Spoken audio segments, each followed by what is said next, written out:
Radio-Canada. Il est toujours délicat de comparer une catastrophe avec une autre.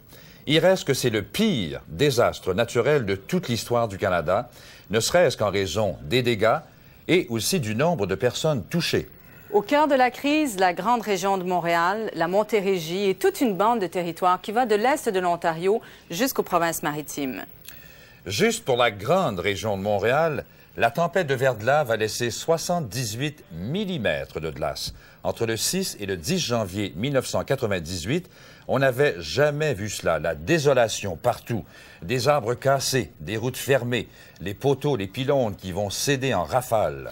C'est le 9 janvier que la crise atteint son paroxysme. Le centre-ville de Montréal et la grande région métropolitaine se retrouvent dans le noir. Plus de 3 millions de personnes sont touchées par ces pannes. On ferme les ponts, l'eau commence à manquer, des mesures exceptionnelles sont adoptées, l'eau est rationnée, on demande à la population de réduire la consommation d'électricité et de limiter ses déplacements.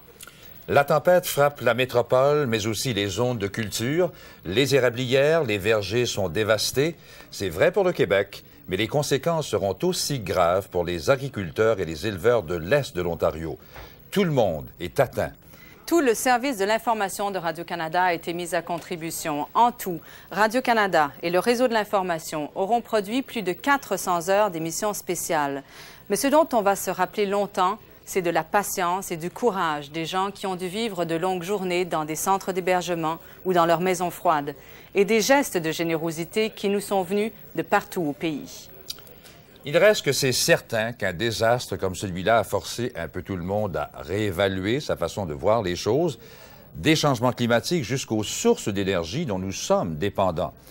Un exercice qu'il faudra désormais mettre à jour en permanence pour être préparé au pire, mais en souhaitant qu'il ne se reproduise plus jamais.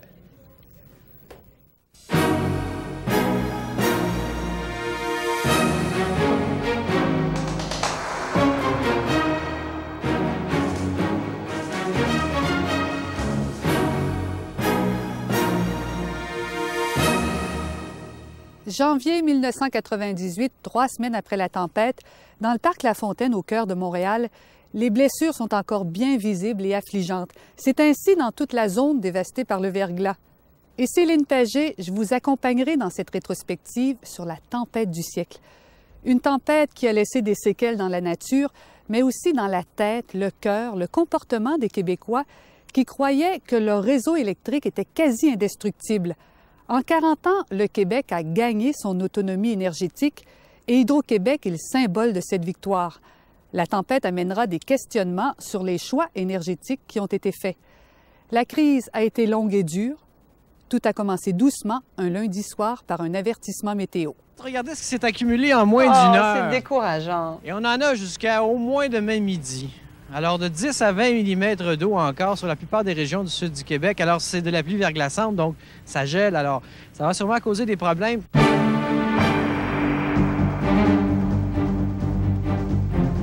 Mardi 6 janvier, le sud du Québec se réveille figé dans la glace.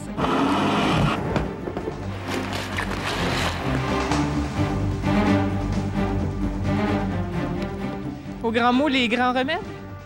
Oui. On n'a pas le choix, je veux dire, le balai est en dedans. 34 mm de pluie verglaçante. Des fils, des poteaux, des pylônes se sont écroulés sous le poids de la glace. 755 000 foyers sont privés d'électricité. Dès le départ, la grande Montérégie est la plus touchée.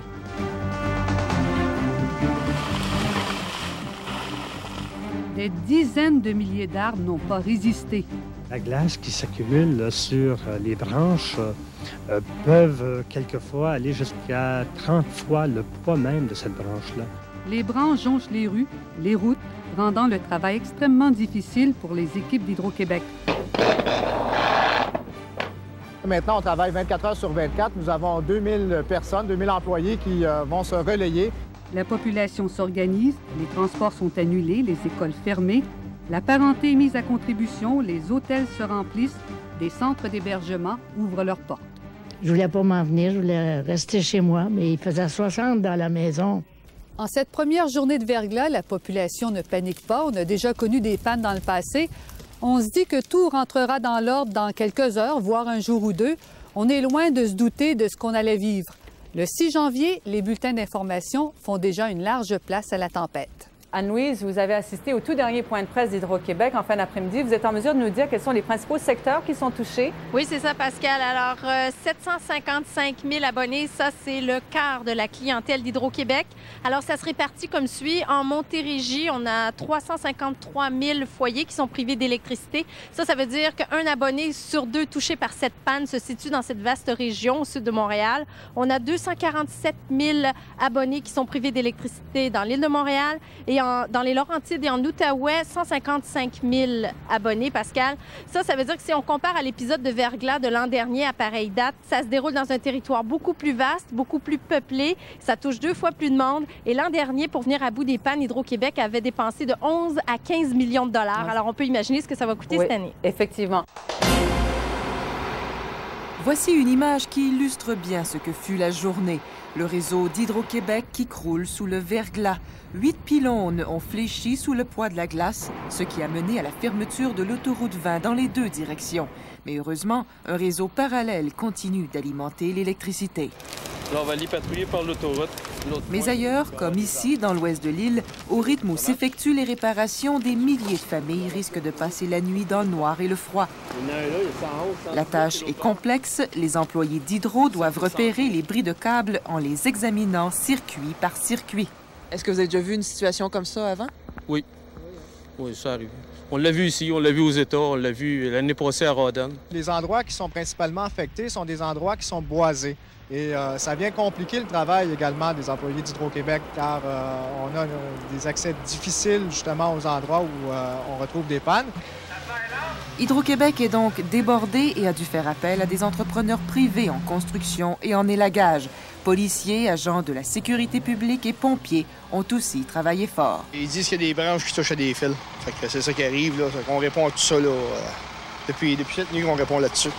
Et comme on prévoit encore du verglas pour demain, d'autres pannes risquent de se produire. Hydro-Québec en aura donc pour des jours avant de pouvoir rétablir entièrement son réseau. En attendant, les abonnés doivent éviter de chercher des solutions de rechange. Les gens ont tendance à se servir d'appareils de camping pour chauffer à l'intérieur de leur maison, ce qui est totalement déconseillé parce qu'ils peuvent être rapidement intoxiqués au monoxyde de carbone. Le mot d'ordre donc pour les prochains jours, prudence et patience. Pendant que le sud du Québec patauge et patine, les régions plus au nord sont enveloppées de neige. Les autocars sont en retard, les trains aussi quand ils roulent, et des dizaines de vols sont annulés dans les aéroports.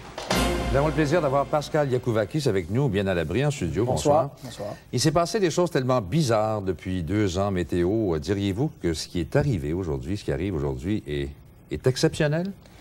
C'est très particulier, voire exceptionnel, oui. Ce qui est particulier, c'est que, ou exceptionnel, si vous préférez, c'est le fait qu'on a affaire à une succession de perturbations qui nous donnent du verglas. Parce que dans le passé, quand on a eu des tempêtes de verglas dans le passé, rappelez-vous, il y a 1 an, à peu près à pareille date, on avait eu une tempête de verglas, 25 mm de verglas.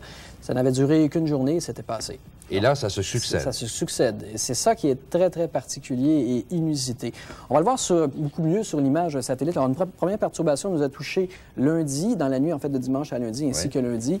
Et sur la carte satellite, déjà rendu complètement, donc, tôt ce matin, dans l'Est, donc sur l'Atlantique. Le deuxième système perturbé qui nous a causé le plus d'ennuis, on le retrouve tôt ce matin sur le sud du Québec. Beaucoup de problèmes, évidemment. C'est celle d'aujourd'hui, ça. Ça, c'est celle d'aujourd'hui. Bon. Et voilà une troisième en formation au sud-ouest des Grands Lacs.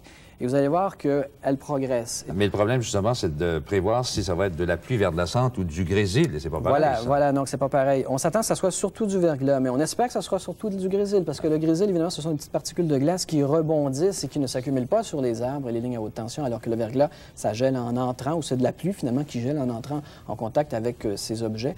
Et là, étant donné que la couche d'air froid est assez mince, on ne pense pas donc que les précipitations liquides vont geler avant d'atteindre le sol. Ils vont geler uniquement en atteignant le sol, donc ce sera du verglas.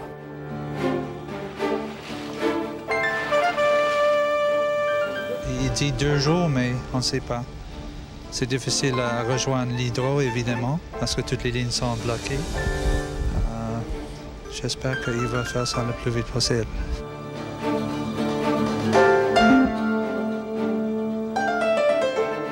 Là, je suis revenue du travail plus tôt parce que les enfants voulaient se faire rôtir des saucisses à hot dog au-dessus d'une chandelle. J'ai dit, m'en viens. C'est une première nuit que les gens vont passer sans service d'électricité et tout va dépendre maintenant des conditions météo demain.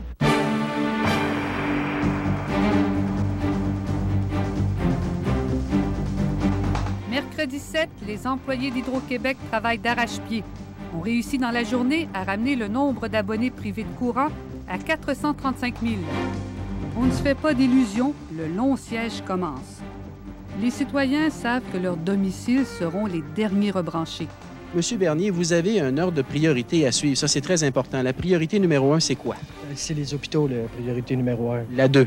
Station de police, poste de pompiers. Numéro 3. On parle de radio-télévision, la 3. Numéro 4. Les industries. Numéro 5. Les commerces. Et numéro 6, malheureusement. Les résidents. En tout cas, depuis hier matin à 8 h, on est privé d'électricité à la maison. On a passé la nuit là.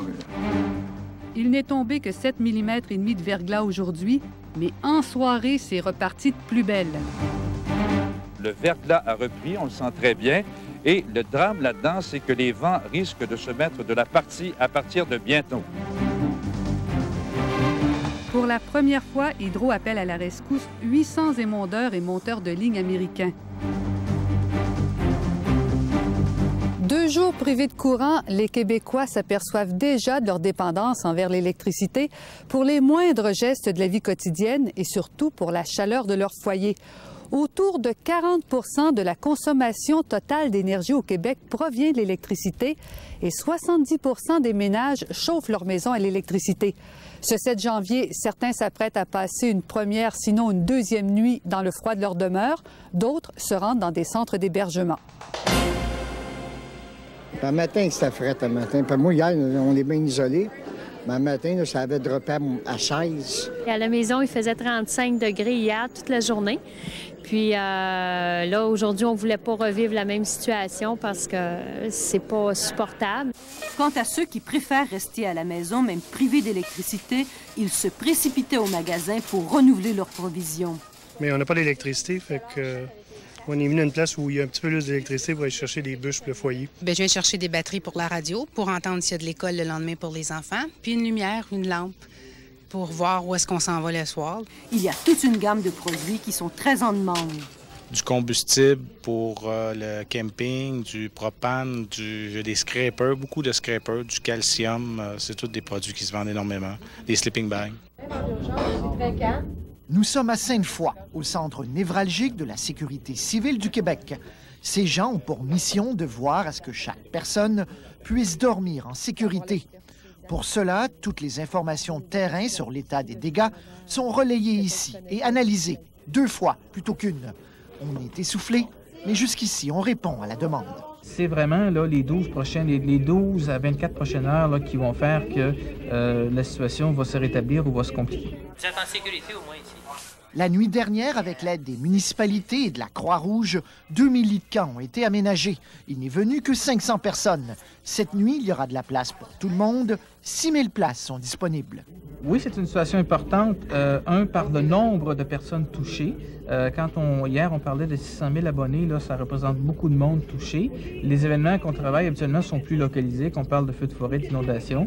Par contre, c'est pas une situation qui est hors contrôle. Sauf que demain, après 3 jours d'humidité et de froid dans les maisons non chauffées, on prévoit beaucoup plus de demandes pour des abris. On recherche déjà d'autres lits de camp en Ontario et aux États-Unis. Attention, madame. Depuis le début des pannes, c'est une des choses qu'on craint le plus. Les intoxications au monoxyde de carbone causées par les systèmes de chauffage d'appoint. Malgré les appels à la prudence, plus de 160 résidents de Ville-Mont-Royal ont dû être évacués en catastrophe. Les concierges de 2 immeubles avaient décidé de réchauffer les lieux. Non, ça a été loué par une compagnie responsable. D'ailleurs, j'ai les détails. Et, écoutez, il est possible qu'il y a eu une défectuosité, mais ce n'est pas une chose qui a été rafistolée. Finalement, une seule personne est allée à l'hôpital. Mais la veille à Longueuil, dans une maison d'hébergement pour personnes âgées, une quinzaine de résidents se sont retrouvés à l'urgence, toujours à cause du monoxyde de carbone produit par un système de chauffage d'appoint. L'autre risque, le feu. Entre 40 et 50 personnes ont dû quitter un immeuble à logement de Montréal la nuit dernière à cause d'un début d'incendie causé par des chandelles. Alors donc, la situation est tellement grave que le président de la Société Hydro-Québec, M. André Caillé, a dû interrompre ses vacances parce qu'il voulait vraiment voir de ses yeux vus la situation. Et c'est important également que le patron vienne diriger ses troupes. Hydro, évidemment, ce soir, a des décisions extrêmement importantes à prendre. Et en ce moment, M. Caillé est sur le terrain. M'entendez-vous? Oui. Oui, je vous entends, M. Drum. Bonsoir. Alors écoutez, brutal retour de vacances ou de voyage d'affaires. Quelles sont vos premières impressions? Ah, bien, la situation, évidemment, la situation est très difficile. Ça fait déjà 2 jours qu'un grand nombre de nos clients sont privés d'électricité. Est-ce que vous calculez que la situation, elle est grave, très sérieuse? Elle est grave, la situation. On a par ailleurs réagi à cela, bien entendu. Notre priorité, c'est de maintenir et, évidemment, de rétablir le plus rapidement possible le service à l'ensemble de notre clientèle, selon un ordre de priorité que vous avez décrit tantôt, ou que mes collègues ont décrit tantôt. On a actuellement sur le terrain 2000 personnes qui forment différentes équipes de différentes spécialités qui sont à pied d'œuvre. D'autres personnes, tant à l'intérieur, provenant de l'intérieur de Hydro-Québec que de l'extérieur, notamment d'entreprises voisines aux États-Unis, vont se joindre, de sorte que demain, on devrait avoir 3000 personnes. Alors, l'électricité, il n'y en a pas pour 2-3 jours pour bien des gens, j'imagine? Il y en a pour quelques jours. Hein? Bien, merci beaucoup, M. Caillé. Merci infiniment. Bonne tournée et bonne chance à toute votre équipe. Merci beaucoup. Bonsoir, M. Durand. Ma voisine, elle dit, jamais pas l'hiver. Moi, je lui ai dit, jamais l'hiver. Quand je sors comme ça. Vous savez qu'on en attend d'autres, là. Ah, ben ça, chaque jour suffit sa peine.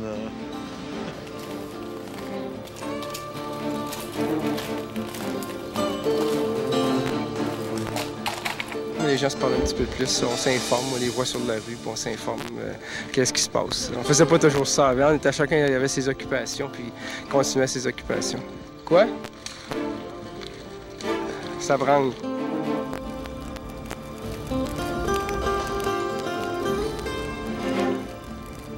Pascal Yapouvakis, est-ce que vous auriez de bonnes nouvelles? Bonsoir. Auriez-vous de bonnes nouvelles à Malheureusement, non.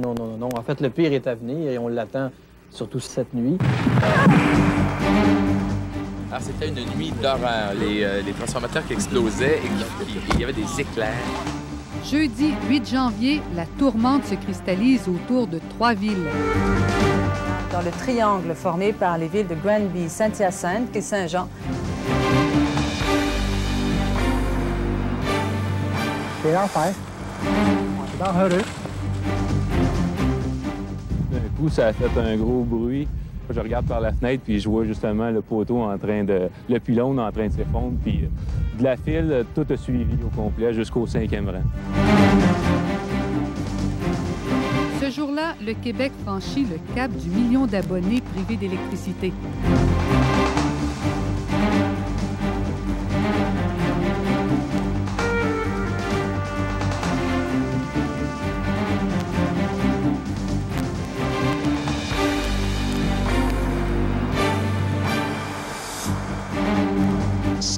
La priorité en ce qui nous concerne, c'est d'être capable de maintenir en activité pendant les prochaines 72 heures les centres d'hébergement et les centres où sont hébergées des personnes particulièrement plus vulnérables. J'ai atteint mon quota, là. Ouais. J'en peux plus. 23 mm de verglas écrasent le Québec. Même les provinces voisines y goûtent.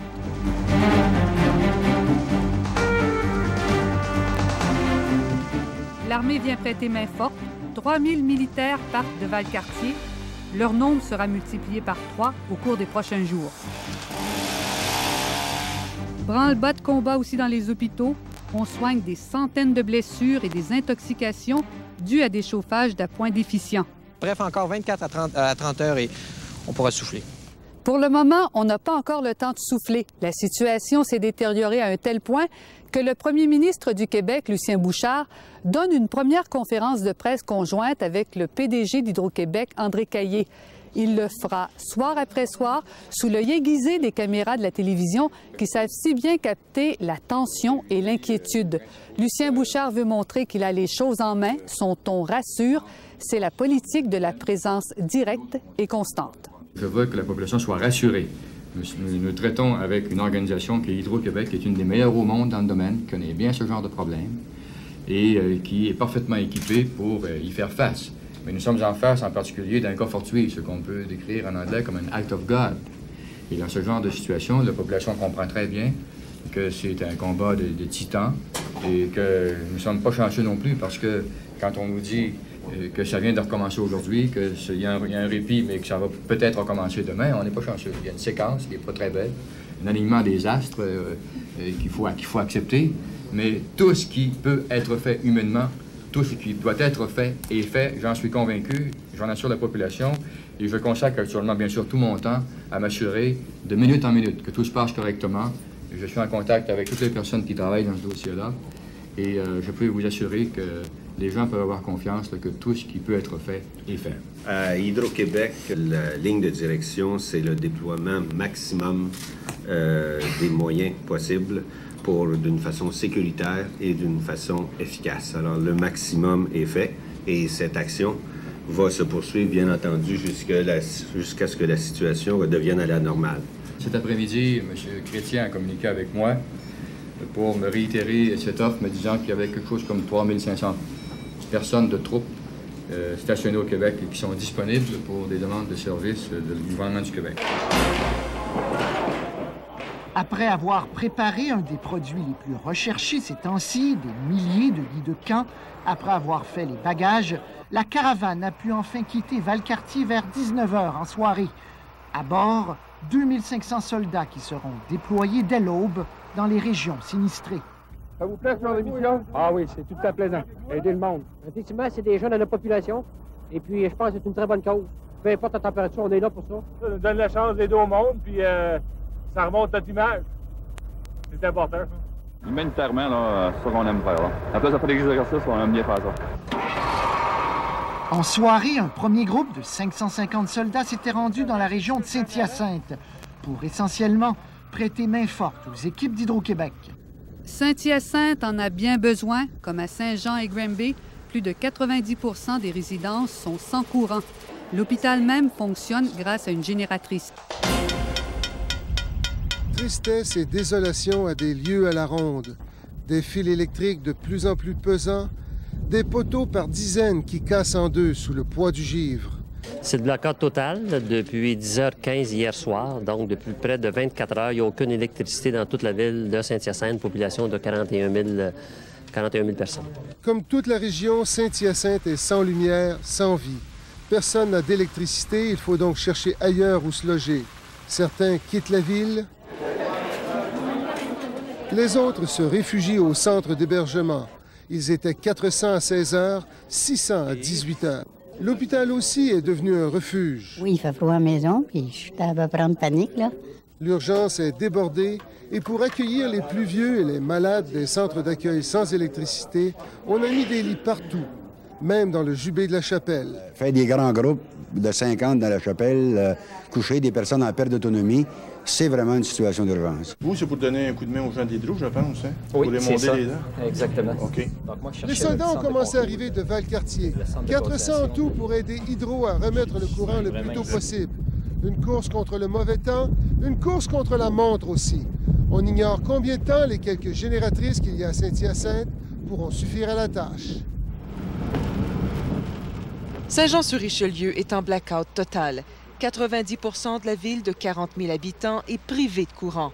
Le paysage, comme partout le long du Richelieu, est désolant. Des fils électriques coupés à la grandeur du territoire, il n'y a pas une rue où il n'y en a pas un au sol. Des fils agrippés aux maisons ou trempant carrément dans le Richelieu. Ici, il n'y a qu'une seule station d'essence d'ouverte. 2h30 d'attente, ça ne dérougit pas. Nous, on a nos propres systèmes, fait que là, il n'y a pas d'inquiétude, on n'en manquera pas d'essence, ça c'est certain. Ça, c'est pour la génératrice, parce que ça va faire 58 heures, j'ai pas d'électricité chez moi.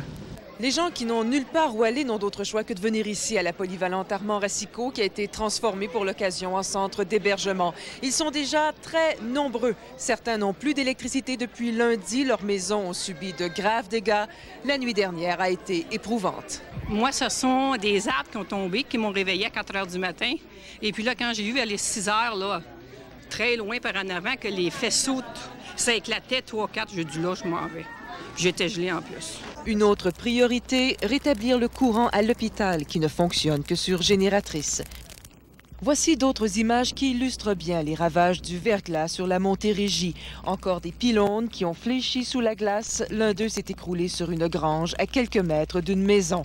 À Saint-Mathieu-de-Belleuil, des poteaux complètement couchés sur le sol le long de la 116. Avec de tels incidents, la Montérégie n'espère plus qu'une chose, que le verglas cesse enfin. Bon, puis la situation n'est pas beaucoup plus réjouissante en Estrie, où nous attend cette fois Régent Blais à Granby. Alors, Régent, le centre-ville de Granby, je pense, est dans le noir en ce moment. Et est-ce que c'est le cas partout en ville? Oui, effectivement. Seulement quelques petits endroits là, isolés où il y a encore de l'électricité. Il y a 56 000 abonnés donc d'Hydro-Québec qui sont privés de courant depuis hier soir. Les mesures d'urgence ont d'ailleurs été décrétées à ce moment-là. La panne a été causée par l'effondrement de 9 pylônes d'Hydro-Québec entre Saint-Césaire et Rougemont. C'est donc la désolation dans les régions au sud du fleuve Saint-Laurent, mais aussi dans certaines villes de l'Outaouais.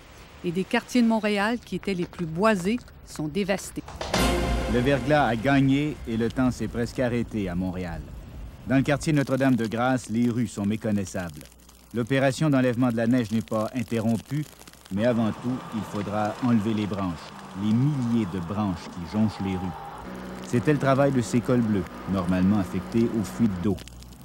Ici, la chenillette aurait bien voulu nettoyer les trottoirs, mais la route était bloquée par un arbre. Il y a beaucoup de rues bloquées comme ça? Ah, il y en a pas mal, il y en a en bas. Il y en a un petit peu partout dans le secteur ici, là, c'est plein. Montréal a même interdit l'accès à ses parcs, une interdiction bien virtuelle, aucune indication aux entrées. On se fie au bon sens des passants. On a vu beaucoup de branches arrachées depuis le début de la semaine, mais plus rarement un arbre carrément déraciné. Il est là depuis 3 jours. Les rues bloquées ne se comptent plus et les trottoirs de plusieurs quartiers sont impraticables. Les équipes sont débordées et là où le verglas fait moins de dégâts, ce sont les rues qui deviennent de plus en plus enneigées. Bref, la situation est grave et on a déclenché le plan des mesures d'urgence à Montréal.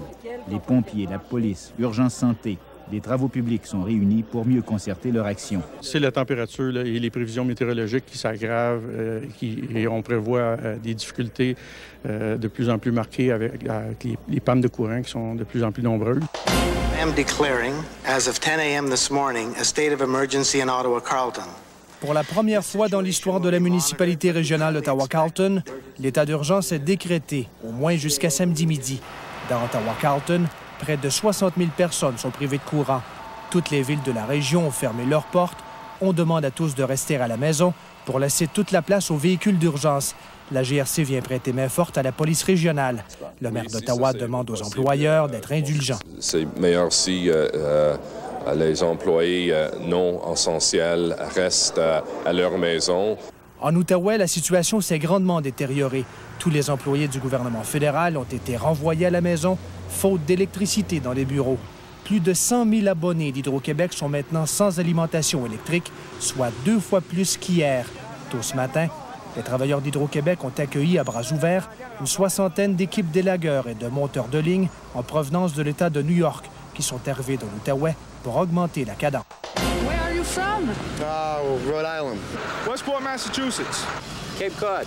Cape Cod. Des monteurs de ligne, des émondeurs sont aussi venus des États du Maine, du Vermont et du New Hampshire. Ceux-ci, une vingtaine, ont roulé une dizaine d'heures pour se rendre ici au poste d'Hydro-Québec à Granby en début d'après-midi. Nous sommes partis, dit-il, à 7 heures hier soir. Ils iront prêter main forte aux équipes d'Hydro en Montérégie. Do you think it will be a tough job? It's going to be a long job, but we'll be able to get it done. Yeah? A lot of trees are falling. Ils s'attendent à rester au Québec une semaine, sinon 2. They told us at least a week. We're prepared for at least 2, though. Ils sont partis en convoi pour Saint-Hyacinthe et aussi Saint-Bruno, là où ils ont rencontré une équipe d'Hydro-Québec qui leur a donné des instructions. There's another place over there, the chief's there, and they want the linemen in here in the cafeteria. On va les attitrer un guide pour, c'est surtout au niveau de la sécurité, au niveau d'être capable de se situer dans les villes où ils vont travailler.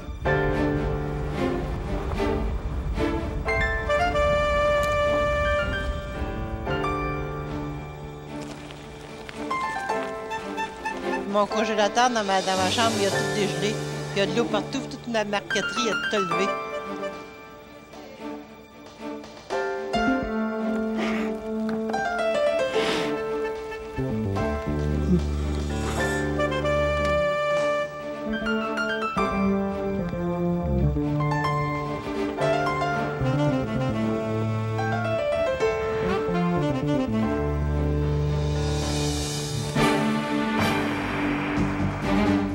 vendredi 9 janvier. On dit qu'une image vaut 1000 mots, alors regardez bien ce que vous voyez là. C'est le centre-ville de Montréal, plongé dans le noir. Le cœur est donc touché. Le service du métro a été perturbé dans la journée. Montréal est envahi par les militaires, les policiers, qui n'ont pas eu beaucoup à intervenir. Les Montréalais font preuve de civisme dans une ville de plus en plus dangereuse. Compte tenu d'un dégel actuellement, je voudrais inviter la population à faire très attention. Les grandes structures des ponts laissent tomber des blocs de glace. On les ferme. Tous les liens avec la rive sud sont coupés, à l'exception du tunnel Louis-Hippolyte Lafontaine. J'invite la population à faire bouillir l'eau avant de la consommer. Des pannes affectent les 2 usines de filtration de Montréal.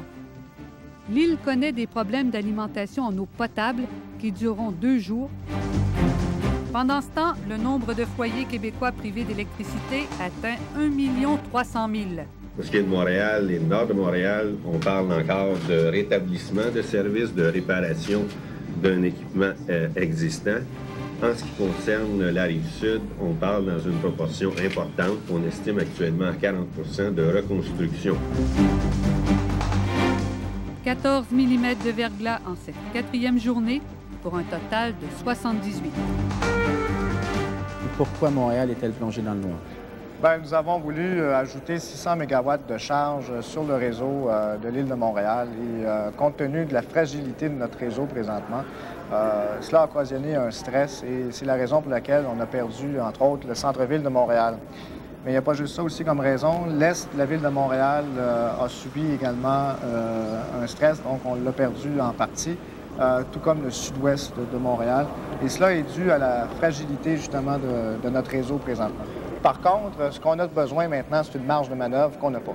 Alors, depuis cet après-midi, on lance un appel à la population et aux entreprises de réduire leurs activités, de réduire leur consommation d'électricité en abaissant le chauffage ou tout simplement en ralentissant leurs activités dans leurs usines, par exemple, pour nous dégager cette marge de manœuvre qu'on a besoin si on veut éventuellement réalimenter tout le monde. Bon, Bernard, voilà, je dois Pascal. vous arrêter. Merci beaucoup, Bernard. Bon, Philippe, vous êtes au centre-ville. Ça a l'air de quoi en ce moment? Ça doit être noir. C'est assez sombre, merci. Là, je suis sur la rue Sherbrooke. Vous voyez derrière moi, pas une lumière, sauf celle des transports en commun au loin. Au coin, c'est au coin de Peel. Il y a des gens qui font la circulation, des agents de police. Maintenant, ça s'est pas mal dégagé. Ça fait à peu près 2 heures qu'on est ici. Pour ce qui est du centre-ville comme tel, la circulation se fait beaucoup plus fluidement. Et les autobus qui sont bondés circulent quand même assez bien. Alors, de ce côté-là, ça s'est amélioré. Je me retourne parce qu'il y a des glaces qui tombent d'ici à côté. Alors, oui, faites attention à vous, effectivement. On tient à vous, là. Enfin. Monsieur Michaud, la situation s'est un peu détériorée du côté de l'eau. Qu'est-ce que vous pouvez nous apprendre? Effectivement, la situation s'est détériorée du côté de l'approvisionnement en eau. On a eu des pannes de courant qui ont affecté les 2 usines de filtration. Il y en a une qui a été réalimentée. Malheureusement, la capacité de pompage elle est minimisée dû au fait qu'il y a des fluctuations de courant qui sont importantes, de sorte que la pression d'eau a diminué considérablement dans le réseau. Alors, j'inviterais à ce moment-ci la population à faire preuve de grande prudence dans l'utilisation de l'eau, de minimiser toute consommation d'eau, de la réduire au strict minimum si on veut se donner la chance au cours des prochaines journées de passer au travers la difficulté qu'on connaît actuellement. Est-ce qu'à votre avis, pour ce que vous en savez, la situation peut être jugée critique du point de vue de l'eau précisément? Du point de vue de l'eau potable, j'invite la population à faire bouillir l'eau avant de la consommer. Et même ceux qui ont de l'eau devront la faire bouillir? Oui, à cause de la baisse de pression dans le réseau d'eau, il est recommandé de faire bouillir l'eau avant de la consommer et évidemment de consommer au minimum l'eau potable. Ce vendredi noir, une atmosphère presque irréelle règne dans Montréal. La nervosité est palpable chez les autorités. 10 jours plus tard, nous avons appris que Montréal a vraiment frôlé le désastre ce jour-là. Comme vous allez le voir dans le reportage qui suit, il ne restait plus que 2 heures de réserve d'eau aux usines de filtration. On vient de frôler ce qui s'appelle le désastre à Montréal. C'était vendredi le 9 janvier, en plein cœur de la tempête. Le centre-ville de Montréal, à son tour, venait de tomber dans le noir. On s'est retrouvés dans l'après-midi avec la perspective d'un blackout total à Montréal, sans eau. Il restait 2 heures d'eau. parce que les 2 usines étaient arrêtées. À 12h37 cet après-midi-là, les pompes des 2 usines de filtration de Montréal s'arrêtent. L'usine Atwater a beau être à côté d'un poste d'Hydro-Québec, il n'y a rien à faire. L'usine est privée d'électricité pendant 10 heures. À l'usine des Ballets, on n'a plus de chance. L'électricité revient au bout de 2 heures, mais au prix d'un blackout au centre-ville. Il était question de santé publique. Alors, pour nous, la solution était évidemment de procéder à du délestage. C'était le seul moyen que nous avions comme moyen, justement, pour réalimenter les usines d'épuration des eaux. Les heures passent, les réservoirs se vident, il y a de moins en moins de pression dans les bornes fontaines et les risques d'incendie augmentent. La moitié de la ville s'éclaire à la chandelle et se chauffe au bois. À Outremont, on a fait venir des citernes de Saint-Eustache et de Mirabel. On était même prêt à pomper l'eau des piscines de l'université. On utilise normalement, comme je disais tantôt, dans les secteurs ruraux, où on n'a pas d'approvisionnement en eau, on va pomper à partir d'une source statique, un lac, une rivière ou des piscines résidentielles. On avait assez d'eau ici pour fonctionner pendant 5 heures. À Montréal, avec les mêmes mesures, on avait de l'eau pour 8 heures et on était prêt à tout. On a mis à notre disposition une immense pelle mécanique, advenant le cas qu'on n'ait pas suffisamment d'eau pour répondre. Qu'est-ce que vous auriez fait avec cette pelle? On aurait tout simplement démoli le bâtiment pour éviter la propagation. Les usines de filtration de Montréal fournissent de l'eau aux villes avoisinantes. 1,5 million de personnes en dépendent. Et les 2 usines, elles, dépendent d'Hydro-Québec. C'est possible d'avoir des génératrices, mais comme on avait des contrats spécifiques avec Hydro-Québec, on nous réalimentait en priorité. Il n'a pas été jugé bon, il y a même plusieurs années, de s'installer avec des génératrices. On parle de dépenses assez énormes, là. La panne des 2 usines de filtration est à l'ordre du jour de tous les post-mortem parce que personne ne veut revivre ça. Lucien Bouchard, le premier. Nous ne voulons plus vivre de nuit avec un seul fil pour alimenter un grand secteur comme Montréal. Donc, revenons à ce 9 janvier. Dans les régions au sud du fleuve Saint-Laurent, le combat continue. Le sud-ouest du Québec les attendait depuis longtemps. Ils sont là. 3000 soldats de la base militaire de Valcartier, venus en renfort. C'est qu'on va dégager les voies d'accès tout partout à l'intérieur de la ville, toutes les routes principales, pour permettre aux véhicules d'urgence de passer partout. Présentement, les camions de pompiers, les ambulances ne peuvent pas passer, les fils sont trop bas. Il y a des branches, il y a des troncs, il y a toutes sortes de choses dans les rues. Ils ne peuvent même pas déneiger les rues parce qu'ils endommageraient leur équipement. À Saint-Hyacinthe, la plupart des 200 militaires affectés à cette ville sont arrivés au cours de la nuit. Mais alors que des centaines de soldats étaient au travail tôt ce matin à Montréal et ailleurs en Montérégie, à Saint-Hyacinthe, la coordination avec la ville et la sécurité civile a été beaucoup plus difficile. Ce n'est qu'à 13h30 que les militaires ont commencé leur boulot. Mais l'armée fera bientôt beaucoup plus que du nettoyage. Déjà, les centres d'hébergement commencent à manquer de nourriture. Des convois seront acheminés vers les centres de l'armée canadienne qui distribueront les aliments.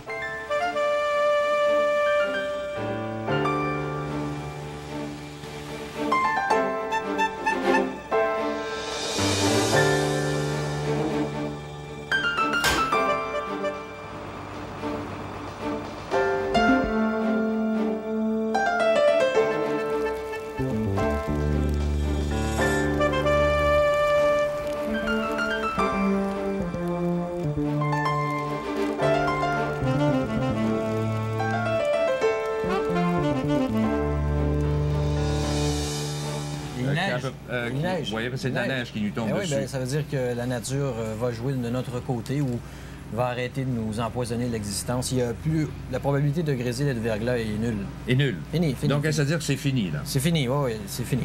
C'est fini, façon de parler, c'est le début de la reconstruction. Le verglas a ravagé un immense territoire. L'Est ontarien, le sud du Québec, une partie des Maritimes, le nord-est américain. Les travaux de reconstruction et d'amélioration du réseau d'Hydro-Québec vont durer plusieurs mois. La Société d'État a obtenu, par décret gouvernemental, l'autorisation de réaliser des ouvrages importants, et ce, sans débat public, ce qui soulèvera des critiques. Mais à court terme, à compter du 10 janvier, Hydro-Québec doit inventer un réseau temporaire pour redonner le courant le plus rapidement possible à près de 3 millions de personnes.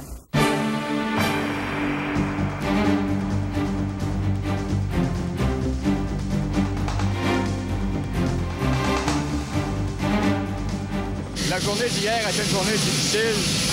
les choses se présentent mieux aujourd'hui. Nous avons convenu, le premier ministre Bouchard et moi-même, de travailler en collaboration pour essayer d'agir le plus rapidement pour rétablir l'électricité. La tâche est colossale. Plus de 24 000 poteaux, 150 km de lignes à remplacer, plus de 300 pylônes à rebâtir. Les pylônes qui sont là sont bons. On se promène un bout de temps sur des structures en bois. Après ça, on va utiliser des pylônes qui sont bons. On va revenir sur des structures en bois. Donc, ça nous fait ça de moins à construire. Dans le Triangle Noir, le centre névralgique, le poste de Saint-Césaire est anéanti. Les gars font 16 heures. Présentement, il n'y a pas d'électricité ici. Toutes les tours sont toutes tombées. On n'a aucune alimentation, soit dans le 230, dans le 120 kV. On n'a rien. Elias Ganoum, vous êtes ingénieur chez Hydro-Québec. Vous allez nous expliquer comment fonctionne le réseau d'Hydro-Québec. Je vous parle du réseau de transport à très haute tension à 735 kV. Principalement, nous avons les lignes qui viennent de Manic-Churchill et de la baie James. Elles s'acheminent vers Québec et la région de Montréal. Maintenant, les problèmes que nous rencontrons sont dans la région de Montréal et je vous suggère d'aller voir un peu plus en détail cette partie-là. Voilà. Alors, c'est la région de Montréal. Nous avons 2 lignes qui vont sur la rive sud. Qui viennent de la Manic. C'est ça. 2 lignes sur la rive nord. Voilà. Et ensuite, 3 lignes qui viennent de la baie James. Donc, 7 autoroutes de l'énergie. Exactement. Hein? Exactement. Et de ces 7 autoroutes, on en a 2 maintenant qui sont rompues. La première à la hauteur de Drummondville, la deuxième à la hauteur de l'autoroute 20 et 30. Nous avons, en plus de tout ça, nous avons la boucle autour de Montréal, qui est, elle, une ceinture et redistribue l'électricité dans les régions de Montréal. Oui. Et celle-là, elle a été éprouvée par 3 segments qui sont effondrés maintenant. Alors, le réseau demeure fragile. C'est la raison pour laquelle on demande à toutes les entreprises et à tous nos clients résidentiels du centre-ville de Montréal, de l'Ouest et de la rive sud immédiate de Montréal de réduire au minimum sa consommation d'électricité. La première fin de semaine après la tempête, une équipe de Radio-Canada a vécu de l'intérieur la gestion de la crise chez Hydro-Québec. Nous vous présentons les coulisses de la reconstruction. Asseoir jusque-là. Jusque-là, parfait. Après Midi, c'est l'heure du changement de quart de travail. L'équipe qui termine fait un bilan de ce qui a été fait avec celle qui commence. Les employés ici ont été dépêchés de tous les coins de la province. Sept-Îles, Québec, Matane. Ils ont tous accepté de changer leur horaire de travail habituel pour faire des quarts de 12 heures. Midi à minuit, minuit à midi. Ici, on ne se préoccupe plus des conventions collectives. Les journées sont longues et le travail est exigeant. La fatigue se lit sur tous les visages. Les conditions de vie des travailleurs ressemblent parfois à celles des sinistrés. Aussitôt qu'on va pouvoir stabiliser le réseau de transport, on va pouvoir aller beaucoup plus rapidement par des blocs importants de 50 000, 40 000 clients qu'on va pouvoir réalimenter très rapidement par bloc. Et à ce moment-là, les chiffres vont diminuer beaucoup.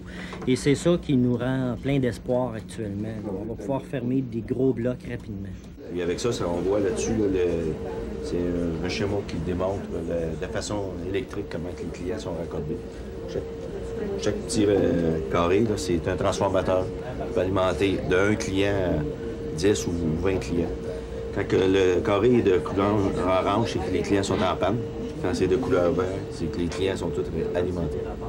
Alors, à partir de numéro de téléphone ou de l'adresse du client, on est capable de localiser automatiquement sur l'endroit où le client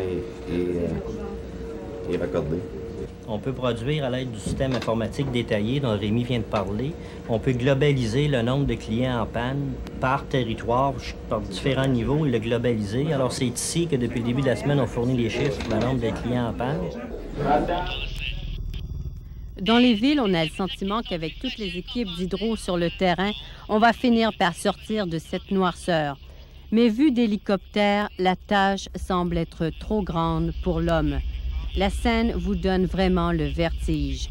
Des lignes entières de pylônes d'acier se sont écroulées comme des dominos. Juste ici, il y en a 40 couchés sur le sol. Ceux qui ont résisté sont pour la plupart endommagés. Tant que ces lignes de transport ne seront pas remontées, il n'y a pas d'électricité qui peut se rendre dans les maisons. Les villes et les villages des environs risquent de demeurer de petits îlots noirs dans une mer de glace. Pour la première fois, les États-Unis ont dépêché des monteurs de ligne pour nous aider. Ils sont arrivés avec une armada de camions girafes et tout leur équipement. Principalement, ils accrochent les fils aux nouveaux poteaux. Like this week's Denver what? 24-14 Denver halftime. Ils sont 1250 du Massachusetts, du Michigan, du Maine, et même perchés dans un poteau, rien n'empêche un Américain de claironner son patriotisme. Au niveau des équipes des États-Unis, allez-vous aller plus loin que ça? Et ces gens-là, il n'y a pas de problème d'encadrement quand ils viennent? Oui, en fait, et c'est pour ça qu'il faut réellement prévoir toute la logistique, parce que ces gens-là, d'abord, sont anglophones, ont des méthodes de travail des fois un petit peu différentes.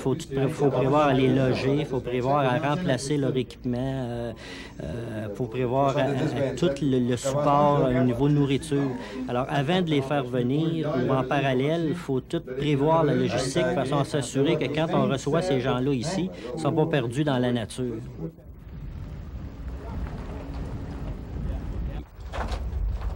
La société d'État, elle non plus, n'a pas échappé à la panne. Ses propres systèmes d'alarme et de sécurité électronique ne fonctionnent plus. Il faut donc s'assurer que les équipements ne soient pas endommagés ou vandalisés. Faire des gardiennages à des postes où des gens entrent, parce que nos cours sont ouvertes maintenant, les camions rentrent, sortent, et tout le matériel se promène, donc on laisse un petit peu nos moyens de défense habituels relâchés. C'est donc d'assurer la surveillance parce qu'on s'est fait voler, parce que des gens nous piquent des génératrices dans les camions. Donc c'est un petit peu tout ça là, qui est à faire. Un bon nombre de bureaux et de postes d'hydro sont dans le noir et dans le froid. Ici, au centre d'approvisionnement de Saint-Hyacinthe, on n'est guère mieux éclairé que dans le million de domiciles touchés. C'est l'exemple classique du cordonnier mal chaussé. En début de crise, Hydro a même connu une pénurie de lampes de poche. Le centre d'approvisionnement de Saint-Hyacinthe est névralgique. C'est ici qu'on commande et qu'on distribue à travers la province les équipements nécessaires au rétablissement de tout le réseau, du plus petit boulon, en passant par les transformateurs et les fils, au plus gros poteau, encombrant et difficile à déplacer. Dans la majorité des matériaux qu'on approvisionne, poteaux, câbles, transformateurs, ça représente à peu près la consommation d'Hydro-Québec pour l'ensemble du Québec d'un an. Donc, dans de quelques semaines, là, on va installer sur le territoire ce qu'on installe d'habitude en un an au Québec. En procédant ainsi, un fusible à la fois, un poteau après l'autre, il faudra attendre bien après la fonte des neiges pour que le réseau soit entièrement restauré. Mais on parle de méga travaux là, pour les mois qui s'en viennent. Ben, vous avez une idée, hein? C'est tout ce qui est en rouge. Tout ce qui est en rouge est à réparer complètement. Est à reconstruire principalement. Et toutes les postes de charge qui sont éloignées, qui sont en bout d'antenne, c'est évidemment plus long. Là, ouais. Ça, là, ici, ça, c'est entre Boucherville et Ardennes. C'est là-dessus qu'il y a des pylônes décrasés ici. Mais regarde là-bas. En Nicolet, en fait. Nicolet, Boucherville. Nicolet, Boucherville. Regarde là-bas. Pylône, hein. Bonjour. Comment ça va? Très bien. Je m'appelle André Caillé, moi. Oui, bonjour. Bonjour. OK. Comment ça fait d'heure que tu travailles, toi, là? Moi, on a recommencé un matin à 6 h. Ouais. T'avais arrêté quand, la dernière fois? On fait des journées de 17 h. Tu fais 17 h, toi, là, encore? Ouais.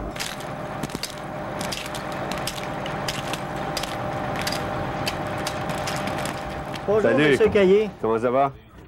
Ben ça va l'été un peu cette semaine. Ouais, il y a eu quelques problèmes. Parce qu'on a eu un incendie ici en plus. Ouais, je sais. Ils m'ont dit ça. Et j'avais de la peine en Christie. On a rentré, moi et un autre employé, pour sauver les banques de données parce que je disais, si les gîteleurs partent en plus, on n'est plus capable d'exploiter le réseau de distribution. Salut, Éric Caillé, au moment où on se parle, 3h moins 10 de l'après-midi.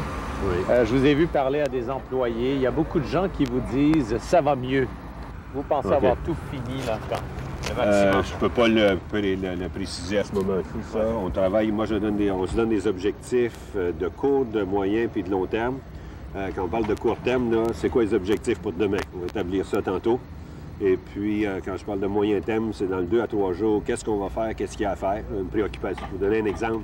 J'ai une préoccupation de renforcer le réseau d'alimentation de Montréal pour la nuit de mardi à mercredi où on annonce du temps plus froid. Et puis, quand je parle de préoccupations de long terme, parce qu'elles existent encore, on a remis en construction les lignes venant de la Manic, là, par exemple. C'est déjà là. On ne retarde pas, parce que c'est un objectif de long terme, on ne retarde pas le début des travaux. On a vraiment un déploiement maximum, c'est l'effort maximal.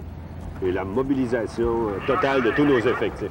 Est-ce que vous vous êtes dit à un moment donné, pourquoi n'a-t-on pas bâti plus solide? Alors, j'ai posé la question, quel était le critère de fiabilité, bien sûr. Et tout ça a été construit pour résister à un événement qui se produit une fois dans 100 ans. Et tout ça a été construit selon les critères du moment. Évidemment, la 120 kV à Montréal, c'est les critères du moment de la 120 kV, la 315, la 735. Mais disons, là, c'est pour l'essentiel, c'est bâti pour un événement qui va se produire une fois par siècle. Tout comme partout ailleurs en Amérique du Nord. Bon, voilà. Là, la question, ce qui se pose, c'est est-ce qu'en Amérique du Nord, puis même chose en Europe, est-ce que ces critères-là sont suffisants? Moi, je peux vous dire tout de suite qu'il y a des gens qui viennent de l'extérieur en ce moment pour prendre connaissance de l'étendue des dégâts. Des spécialistes là, dans le domaine prennent connaissance de l'étendue des dégâts. Je peux vous dire tout de suite qu'il va y avoir des colloques, les gens vont se réunir, puis ils vont discuter pour voir si on ne raffermit pas ces critères-là, ou si les critères avaient été différents, qu'est-ce que ça aurait pu donner compte tenu des dégâts constatés. Ils vont étudier comment l'ATI a tordu, et ça peut etc. changer nos méthodes pour l'avenir? Ça pourrait changer les méthodes de tout le monde. Hein? Ça sera à travers l'Amérique du Nord, et puis partout où il se construit dans le monde des lignes de transmission, puis partout où il se construit de l'équipement pour la distribution de l'électricité.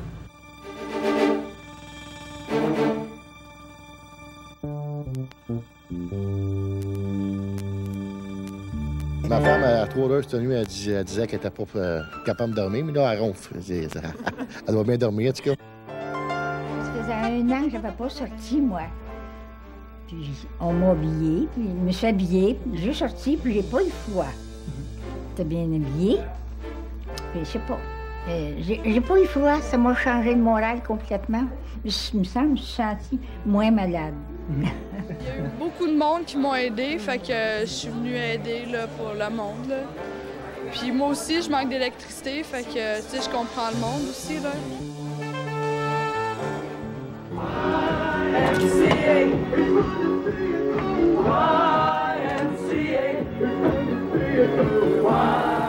Pendant que les travaux se font, la population s'arme de patience. Les municipalités sinistrées se débrouillent avec les moyens du bord. Plusieurs n'ont pas de plan d'urgence. La sécurité civile est manifestement débordée et répond lentement à leurs appels. On dénombre au cours de cette crise une vingtaine de pertes de vie dues principalement à des incendies, des intoxications. Les hôpitaux sont pris d'assaut et au plus fort de la crise, près de 18 000 personnes se réfugient dans des centres d'hébergement. Le Palais des Congrès s'est transformé en véritable terrain de camping. 1200 personnes y ont passé la nuit dernière et d'autres venaient encore s'ajouter aujourd'hui. Ils dorment sur des minces matelas et parfois même le sol. Les nuits sont plutôt courtes et vivre dans un centre devient de plus en plus difficile. C'est très, très difficile là, de vivre comme ça. Là, on dort presque pas. Les enfants broient tout le temps parce qu'ils ne sont pas adaptés à une grippe de vie comme ça. Je trouve ça bien dur. Ici, c'est la ville de Montréal qui assure les besoins en nourriture. Un service de traiteur est sur place pour veiller à la distribution de repas. Au centre d'hébergement d'Anjou, ce sont les cantines militaires mobiles qui préparent les repas. Présentement, on prépare le souper pour environ 1000 personnes. On fait du spaghetti ce soir. On est très occupés avec l'équipement qu'on a présentement. On travaille avec du propane. Puis habituellement, une cuisine comme ceci, on nourrit environ 100 personnes. Puis là, on est environ 10 fois plus de personnes qu'on devrait nourrir. Pour le moment, on ne signale aucune pénurie d'aliments dans les centres d'hébergement de Montréal. Par contre, le manque de lits est flagrant, surtout si le nombre de sinistrés augmente. L'hôpital Charles-Lemoine a fonctionné pendant 2 jours avec des génératrices. Mais l'électricité est revenue depuis ce matin et il y a beaucoup de patients. Cette femme qui était réfugiée dans un centre d'hébergement depuis plusieurs jours est arrivée en ambulance. J'étais dans une école à Brossard. Puis je pouvais plus boire rien. Je leur vomissais aussitôt. Il y a aussi beaucoup de personnes âgées qui éprouvent des problèmes de santé. Ils ne se retrouvent pas d'électricité ou ils se retrouvent dans un centre d'hébergement avec 2000 personnes. Leur condition de santé souvent est plus fragile et plus précaire. Puis c'est surtout aux eux qu'on retrouve ici des problèmes respiratoires, des problèmes cardiaques aussi secondairement. Mais... À l'hôpital de Saint-Jean-sur-Richelieu, la capacité est de 236 lits, mais on accueille plus de 400 personnes. Ici, on fonctionne avec des génératrices et aucun service n'a été interrompu. Et là, les personnes qui vont mieux ou qui n'ont plus besoin de soins seront dirigées vers d'autres endroits, ce qui permettra à l'hôpital de libérer des lits pour affronter les débordements des prochains jours. Les jours à venir sont très inquiétants parce qu'avec le froid, avec les personnes qui sont demeurées à domicile, on risque d'avoir des complications, on risque d'avoir des cas d'hypothermie, on risque d'avoir des cas de déshydratation chez des personnes âgées. Alors... À l'hôpital de Saint-Hyacinthe, où le ministre Rochon s'est rendu, la capacité d'accueil est de 532 lits, mais il y a 370 personnes de plus qui sont en perte d'autonomie. La situation est très difficile. Plus de 100 personnes âgées en perte d'autonomie sont entassées depuis hier dans ce sous-sol d'un centre d'accueil de Saint-Jean-sur-Richelieu. Elles vivent dans une totale promiscuité, dans des conditions d'hygiène à la limite du supportable. Une situation qui ne pourra pas durer longtemps. Pour le moment, leur seule consolation, c'est qu'elles ne souffrent pas du froid.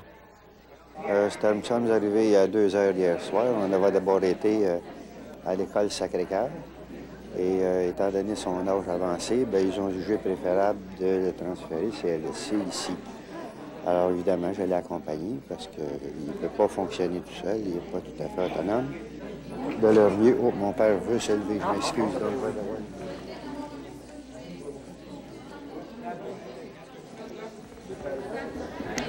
Il y en a qui sont arrivés ici hier soir, ils n'avaient pas mangé de la journée.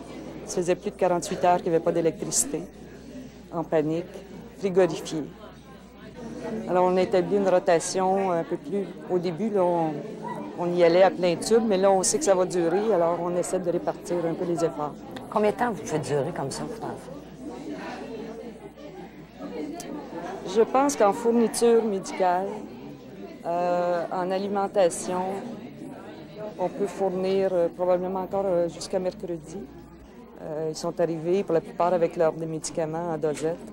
Sauf qu'il y en a qui terminent ce soir ou demain soir. Alors, on les garde jusqu'à mercredi. Quand on appelle aux pharmacies, ils sont sur l'informatique, ou il y en a d'autres qui sont fermés parce qu'il n'y a pas d'électricité. Alors, c'est très difficile de renouveler les médicaments. On garde un cap sur l'espoir, mais évidemment, c'est vraiment pas facile. Et quand on parle du triangle de Granby, Saint-Hyacinthe et Saint-Jean, bien, bienvenue à l'enfer. Oui, même si on s'entraide, justement, cet enfer, décrivez-le-moi. Je veux dire, quelles sont les pénuries? Vous manquez quoi? D'aliments, de lits, de couverture? Bien, des lits, vous voyez, ça fait 72 heures que je demande 2000 lits et j'en ai eu 200. Ça fait au moins 72 heures que je demande seulement 6000 couvertures. Pour au moins minimalement couvrir les gens. Et jusqu'à date, sur le total de 6 000, j'en ai 0. Grâce à Zellers et Walmart, j'en ai eu 150 ce soir. Et c'est à peu près ça. C'est comme ça qu'on fonctionne de ce temps-là. À Hudson, les 3500 habitants sont nerveux. Il semble qu'un réseau de voleurs y soit à l'œuvre pour dévaliser les maisons abandonnées à cause du froid. Les 2 autopatrouilles locales ne suffisent pas. Elles doivent surveiller 72 km de rues avec un système de communication qui flanche. La ville blâme sévèrement la sécurité civile qui tarde à envoyer l'armée, même si une demande d'aide a été faite mercredi dernier. La nuit passée, ça a été pire que l'habituel. Les gens vont voler les maisons? Oui. Les gens entrent par effraction, volent les maisons. Et puis là, évidemment, il y a bien des gens seuls, là, puis tout ça. Bien, la noirceur, c'est atroce. Mais pourquoi vous ne faites pas appel à la sécurité civile? On a appelé à la sécurité civile depuis mercredi passé. À 2 reprises, on nous avait promis l'équipe, l'armée ici. Ils ne sont jamais venus. Un couvre-feu a été établi à Hudson. Dès 20 h, les mineurs doivent rentrer chez eux pour leur propre bien.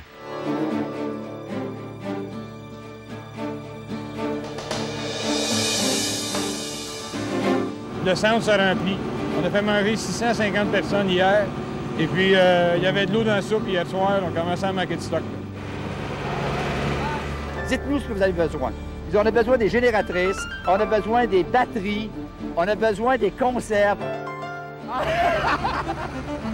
Des actions concrètes, ça, là. Là, la priorité pour les pompiers, elle a été placée seulement au service des incendies, ma chère, parce qu'il y a des poteaux qui tombent de partout là, dans la municipalité. Là. Saint-Lazare, on dirait qu'on n'est pas sur la map. C'est un appel que je lance immédiatement à tous les Québécois, à toutes les Québécoises qui sont pourvus d'électricité et dans les secteurs qui sont avoisinants à ceux qui n'en sont pas, de communiquer avec leurs parents, leurs amis qui sont dans la difficulté, de les inviter et même de les convaincre à venir demeurer chez eux. Je crois qu'il faut le faire de façon généralisée. Nous comptons là-dessus. C'est une partie du plan qui est très importante, probablement la plus efficace, qui devrait régler la plus grande partie du problème. Il s'agit des gens, les cibles de cette générosité sont les gens qui habitent des zones où on pense déjà qu'il y aura des reconstructions importantes à faire qui vont prendre au moins une semaine, comme l'a déclaré en particulier hier M. Caillé. Bien sûr, on parle essentiellement de certaines zones à l'intérieur du triangle, Saint-Hyacinthe, Grand Bay et Saint-Jean. Dans les jours qui suivent, la solidarité est plus forte que jamais. Les offres pour accueillir les sinistrés sont beaucoup plus nombreuses que les demandes. La vie est devenue plus confortable dans les centres d'hébergement. Du matériel, des génératrices, du bois affluent de tous les coins du pays. L'entraide entre voisins est à son plus fort depuis le début de la panne. Ah ça, il y a de l'entraide, certain. Partout, on a vu les gens s'offrir pour aller dépanner un autre, offrir le gîte à des voisins. Moi, j'ai offert le gîte à des voisins qui vont probablement rentrer ce soir. Là. Ici, près de l'Université de Montréal, il n'y a pas d'électricité depuis mardi. En attendant l'aide de la Ville de Montréal, les résidents s'organisent pour nettoyer les routes. On n'a pas eu un véhicule de la Ville, on a enlevé les arbres nous-mêmes. On n'a pas vu un seul véhicule de la Ville. La police s'est montrée une fois. Le camion de pompiers essayait de passer, mais ça ne passait pas. Même le déneigement des voitures, ou plutôt le déglaçage, se fait à plusieurs. Ça fait 3 jours que j'ai essayé de sortir, mais je ne suis pas capable. Hier soir, j'ai essayé de nettoyer ici, mais je ne suis pas capable de sortir. Et ce matin, j'ai demandé un coup de main de mes amis. Les quelques coups de main auront été utiles. Ici, toutes les pièces sont transformées en chambres à coucher. Il n'y a jamais eu autant de monde. On a une tante, quelques familles, on a même un petit chien pour l'occasion. C'est assez spécial. Il n'y a jamais autant de monde que ça ici. L'aide provient de partout au pays, à commencer par les Maritimes où des communautés s'unissent. Les sinistrés québécois et ontariens recevront lits, génératrices, papier hygiénique. À Edmundston, les pompiers ont réussi à amasser des sacs et des sacs de couverture. On a travaillé à essayer d'en avoir le maximum, mais là, actuellement, je ne peux même pas vous dire le montant, mais ça rentre à toutes les minutes. Et c'est sans compter tous les véhicules remplis de bois de chauffage qu'on acheminera aux sinistrés de Saint-Jean-sur-Richelieu. On ne veut pas vendre de bois, on vous donne ça gratuitement. Il est tout coupé, là. Et puis, il est tout prêt. C'est pour ça, comme que vous voyez là, le bois est tout prêt, il est tout fendu. Le gouvernement a mis sur pied un programme d'indemnisation pour les sinistrés pour qui la crise s'allonge. 70 $ par semaine par personne. C'était jour de paye à Sainte-Clette et la foule était au rendez-vous. Mais il fallait attendre longtemps pour toucher son chèque de 70 $. Sans ordinateur, tout se fait à la main. C'est fastidieux. Mais ce petit 70 $ par personne fait des heureux. Ben oui, c'est une bonne nouvelle. Après les petites dépenses. Dans certaines municipalités, l'ingéniosité rivalise avec la solidarité. Besoin de génératrices, la ville de Boucherville en a trouvé. Elles pèsent 130 tonnes chacune et elles viennent sur roue. Même pour le CN, c'est une opération presque inédite. C'est servi à l'occasion de locomotives pour fournir de l'électricité dans nos ateliers. Quand il y avait des pannes de courant, on a généré de l'électricité pour pouvoir utiliser nos ateliers en cas de panne. Ce sont les génératrices les plus grosses de cette crise. Les locomotives du CN peuvent produire jusqu'à 650 kW, de quoi alimenter une trentaine de résidences. Ici, elles servent à alimenter les services essentiels, l'hôtel de ville, la police et le centre d'hébergement. Celles-là vont nous produire entre 500 et 800 ampères. Ça va nous permettre d'alimenter probablement les douches, l'éclairage au complet et la cuisine au complet. Donc, le confort va être revenu dans la polyvalente. On a dû y penser avant, oui. Ça a pris une femme, c'est le valeur de le dire, mais c'était une femme. C'est la mairesse de Boucherville qui a eu l'idée après s'être souvenue d'un épisode semblable à Fermont il y a 25 ans. On me disait qu'à l'époque, on utilisait des locomotives qui généraient de l'électricité. Alors, n'est-ce pas, j'ai dit, pourquoi pas à Boucherville? Alors, on a communiqué avec les autorités du CN et ça a marché pour nos locomotives.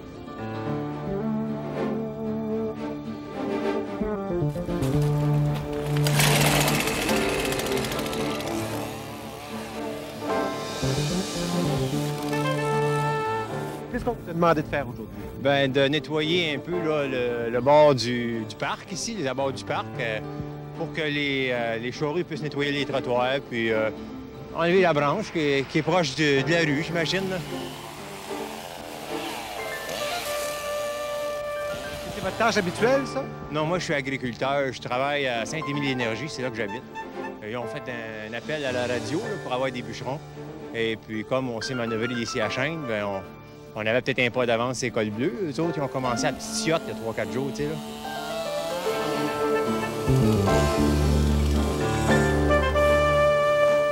Le 13 janvier, un nouvel ennemi arrive, le froid. Les températures oscillent autour du moins 20 degrés Celsius.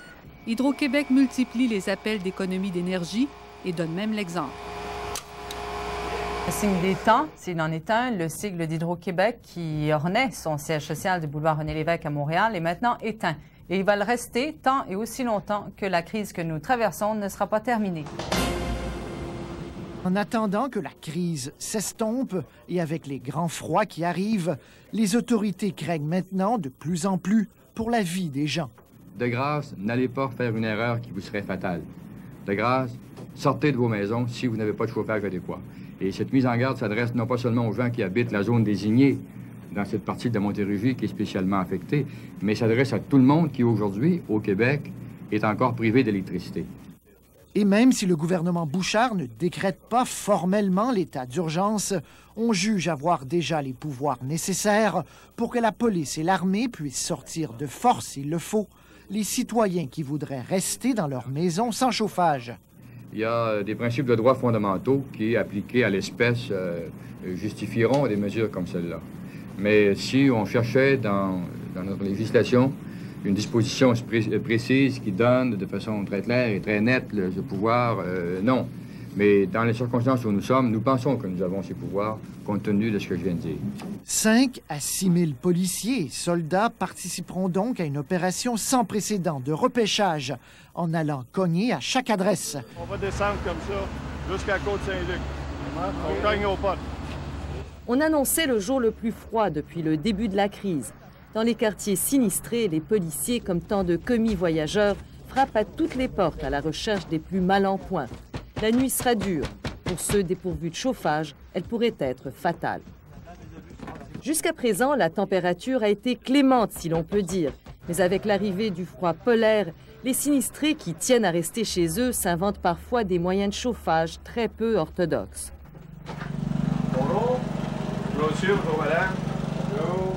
Philippe Jardin, Michel Duquette, service des incendies. Enchanté. On vient faire une petite vérification pour votre installation de chauffage. Compte tenu qu'on n'a pas d'électricité, on fait des vérifications pour ça. Puis la source de chauffage. Ça. L'alcool cynique. Méthylique. Méthylique. C'est pas quelque chose de plus adéquat, ça. Ça fait une semaine. Peut-être des années 1930, c'est une mèche, et puis ça brûle. C'est bon. Tu sais, c'est bon. Anciennement, le monde n'aurait pas eu ça, là, mais... C'est pas comme le système au NAFTA. Pour une semaine, elle était pratique. Ça serait au NAFTA, je serais bien inquiet. Si on aurait eu d'affaires à mourir en dedans d'une semaine, on serait mort. On fait attention, non? On s'en rend pas plus. Très prudent, parce que c'est des systèmes qui sont vraiment... Jacques Perrault est un campeur invétéré. Il a lui-même concocté son système d'éclairage et de chauffage. Les pompiers ne sont visiblement pas très emballés.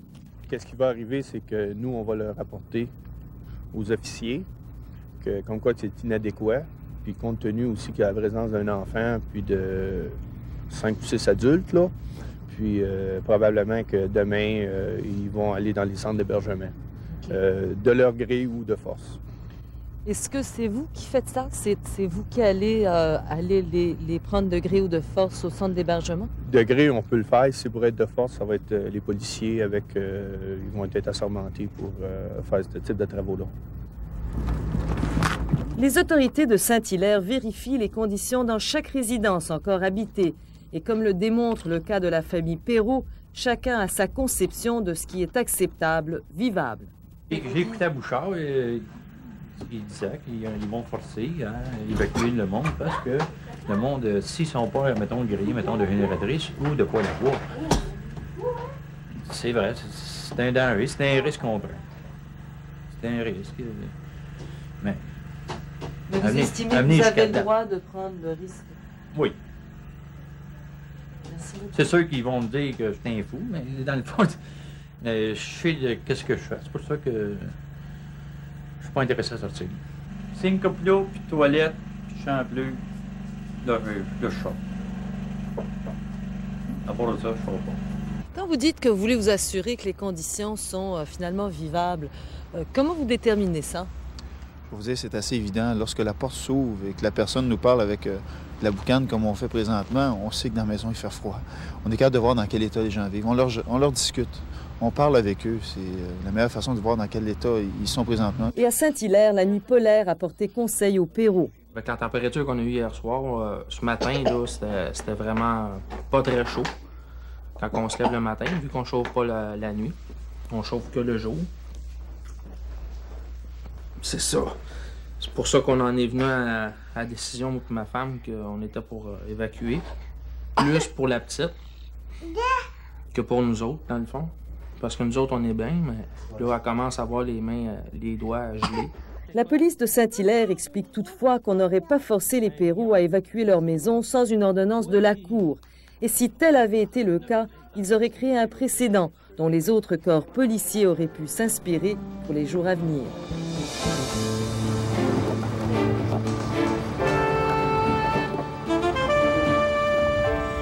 À l'heure actuelle, il monte 7 camions, là. C'est le Miramar de 48 pieds, là. Ce bois-là nous est donné gratuitement par les gens du Nouveau-Brunswick. En fait, ça vient du Saguenay, ça? Oh, il en vient de Port-de-Noël, de Sept-Îles, du Saguenay, du Lac-Saint-Jean, de Val-d'Or, de la Beauce et de Nouveau-Brunswick.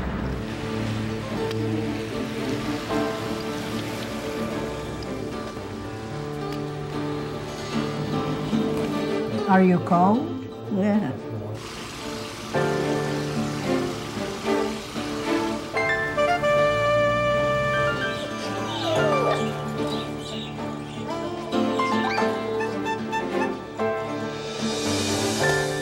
Le centre-ville de Montréal a été fermé pendant 5 jours. Les ponts qui relient l'île de Montréal à la rive sud l'ont été durant 3 jours. Seul le tunnel Louis-Hippolyte Lafontaine était praticable. Les commerces au centre-ville, les entreprises ont cessé leurs activités. Les spectacles ont été annulés, y compris celui tant attendu des Rolling Stones. Et pour la 4e fois de sa longue histoire, le club de hockey canadien a même annulé un match. Alors voici donc comment Montréal a vécu ces jours de fermeture. Sur les routes, le chaos a succédé au chaos. En après-midi, il n'y avait plus qu'une seule voie de sortie vers la rive sud, le tunnel Lafontaine. Une attente interminable pour traverser le fleuve, tous les autres ponts étaient fermés.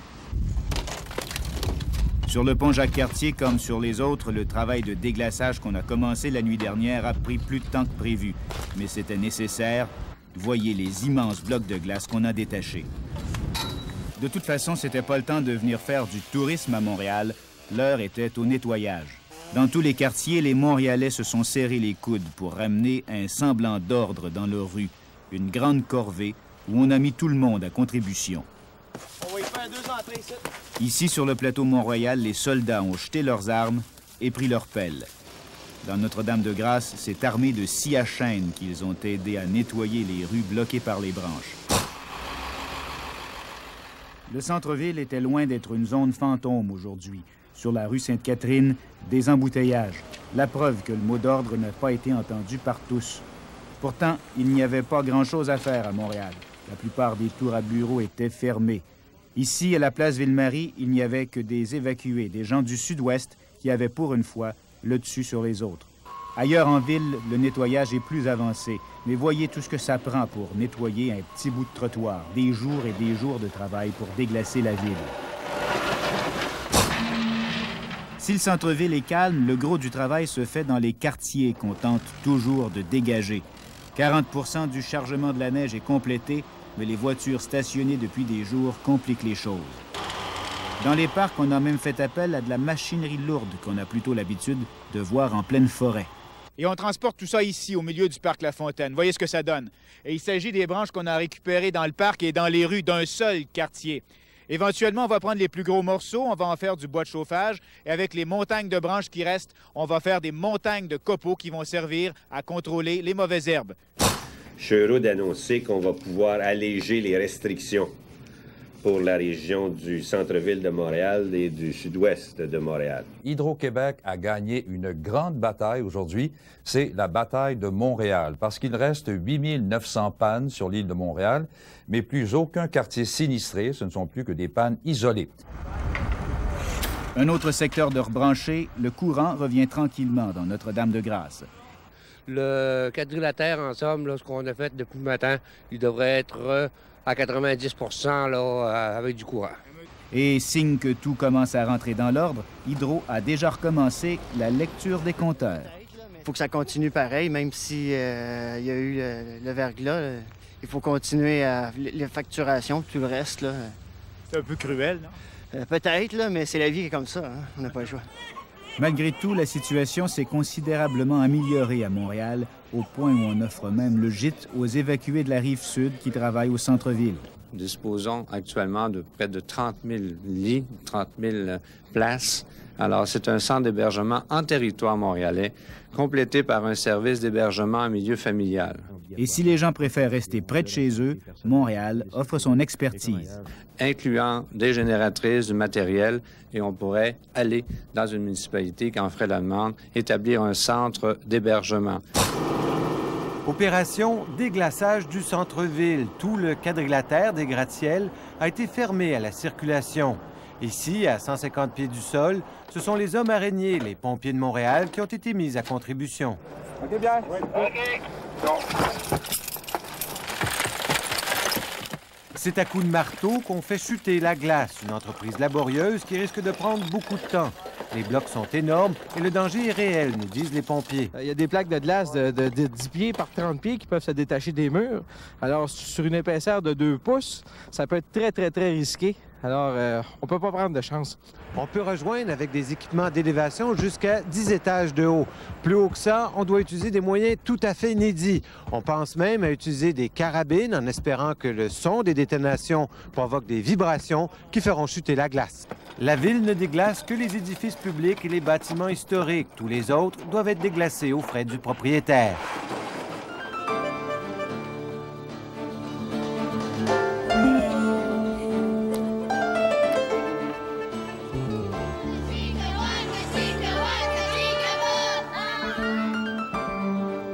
Les autres, ils voulaient me mettre dehors parce que je faisais rien. Mais j'ai dit que je vais être bénévolat. Fait qu'ils m'ont donné un petit ticket, j'ai fait bénévolat. Là, ça fait peut-être une semaine qu'on est ici. On commence à trouver ça long. On ne sait plus quoi faire.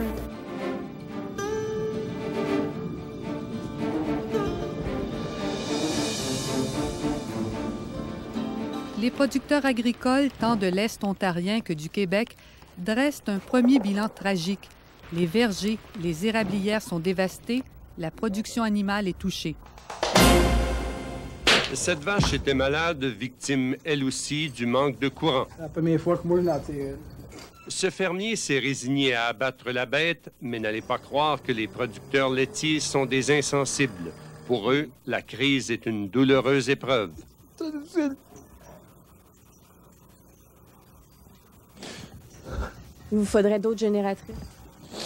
Oui, mais je me sens très bien parce qu'on est des cultivateurs établis. Puis il y a bien des jeunes ne savent pas comment passer au travail. Je m'excuse. Le drame de ce fermier a bouleversé le pays. Dès le lendemain, il reçoit de l'aide. La détresse de ce fermier hier a soulevé un vent de sympathie. De partout, les gens ont appelé pour offrir une génératrice. Et le précieux instrument est enfin arrivé. Merci tout le monde qu'on les appelle. À un moment donné, on n'était plus capable de prendre tous les appels. Et comme la nature fait souvent bien les choses, la mort a fait place à la vie. On a commencé un nouveau matin, puis on a un nouveau élevage qui veut aller un nouveau veau pour commencer la nature, pour continuer l'élevage qu'on n'a pas dû hier. Cette génératrice tourne depuis 10 jours sans arrêt. Parce qu'il craint la surchauffe et pour éviter qu'elle ne tombe en panne, Pierre Larose a décidé de l'arrêter de temps en temps. Depuis 4 jours, je voulais de même, puis en fin de compte, hier, quand il a venté beaucoup, ça a descendu trop dans la porcherie. Il faisait alentour de 45. C'était joué à la roulette russe. En moins d'1 heure et demie, il a perdu 300 porcs adultes, le quart de son troupeau. Asphyxie à cause de l'ammoniac? C'est ça. Trop chaud, plus d'air, ça tombe. Réal Grenier a 17 000 porcs et 10 génératrices géantes pour les protéger. À force de tourner, l'une d'elles est tombée en panne. Elle a emporté 600 porcs. Ce qui n'est pas facile, je pense, présentement, c'est sûr que nous autres, les génératrices, c'est un dépannage, c'est quelque chose d'appoint. Qu'est-ce qu'il y a de l'air à manquer, c'est les pièces. Il y a des bris des génératrices, il y a des pièces, on a de la misère à avoir les pièces. Fait que c'est des choses qui n'est pas facile à vivre présentement. C'est à Sainte-Sabine, municipalité de 1200 personnes, que la panne d'électricité frappe dur. Ici, il y a un besoin urgent de génératrices pour sauver le bétail. Hier, juste au village, à côté, il y a 600 porcs qui sont décédés. Il y a eu plusieurs pertes point de vue de récolte de lait. Donc, c'est vraiment pénible. Les agriculteurs réunis à l'hôtel de ville en ont profité pour lancer des appels d'aide au premier ministre. À cause des coûts énormes que ça les occasionne, la panne, entre autres le fioul, à acheter des machines pour faire l'électricité, est-ce qu'il y a moyen d'aider ces gens-là du gouvernement? Également, on s'offusque devant les prix des génératrices. Hier, j'ai pu me procurer une génératrice, mais à 3 fois le prix que ça vaut au marché. Quelles mesures dois-je prendre? Et puis, contre ces gens-là, j'ai téléphoné ce matin au vendeur, je lui ai dit ça n'a pas d'allure. Lui, il dit c'est mon fournisseur. Qu'est-ce que je vais prendre comme mesure contre ce principe-là? Je ne sais pas s'il y a des mesures légales. Je trouve ça absolument déplorable que des gens vont utiliser les situations pour essayer d'ambitionner sur le consommateur.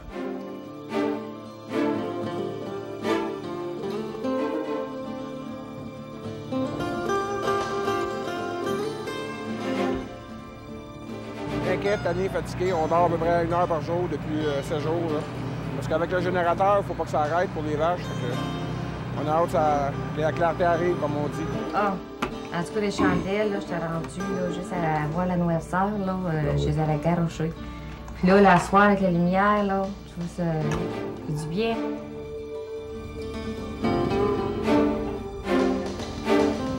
Les travaux de reconstruction du réseau électrique donnent lieu à des scènes spectaculaires. Les monteurs de ligne d'Hydro-Québec sont les nouveaux héros. Et puis quand on vous dit que vous êtes un peu le héros du jour, là, le sauveur en quelque sorte, un des sauveurs de Montréal, ça vous fait quoi, ça? Ah, juste faire mon travail bien fait, puis rendre service aux gens, c'est chaud, ça me fait chaud le cœur. Il ne fallait pas que le pilote ait froid aux yeux pour s'approcher à 2 mètres d'un pylône à bord d'un hélicoptère chargé de 2 petites plateformes où se tenaient les monteurs de ligne. On devait déposer les 2 hommes sur le pylône, inaccessible autrement parce que glacé, pour qu'ils puissent couper ce dangereux fil paratonnerre tombé dans les eaux du fleuve. Et cela avec la pire température possible, le vent et la neige. Ça faisait 2 jours qu'on attendait. Et même aujourd'hui, il ventait encore un peu. Alors, pour faciliter les choses, on a posé les monteurs directement sur le pylône, plutôt de faire ça depuis une nacelle qui serait attachée en dessous de l'hélicoptère. L'expérience a si bien réussi qu'à 13h30, on remettait en service la ligne de 120 000 kV reliant Beauharnois à Montréal. Le premier ministre Lucien Bouchard lance une échéance pour la Montérégie, là où se trouve encore la presque totalité des sinistrés. On lance le compte à rebours du rebranchement de la Montérégie. Tous les efforts seront faits pour rétablir le courant dans tous les foyers au plus tard dans 10 jours, soit le lundi 26 janvier. Déjà, cette fin de semaine, les abonnés du sud-ouest de Montréal devraient retrouver la lumière et la chaleur. Pour ceux de la Montérégie, les travaux de reconstruction pour transporter l'électricité au poste de Saint-Césaire devrait être complété au milieu de la semaine prochaine. Par la suite, le rebranchement se fera progressivement dans les postes de distribution, puis chez les abonnés. En date du 26 janvier, toujours dans ce compte à rebours, on s'attend à ce que la majorité, une très grande partie de nos clients aient leur service rétabli. Au 11e jour de la crise, la fatigue commence à se faire sentir chez les monteurs d'Hydro-Québec. Tenez celui-ci, qui fait partie de l'équipe devant rebrancher au réseau la municipalité du Mont-Saint-Hilaire. Comment ça va? Ah, ça va fatigué.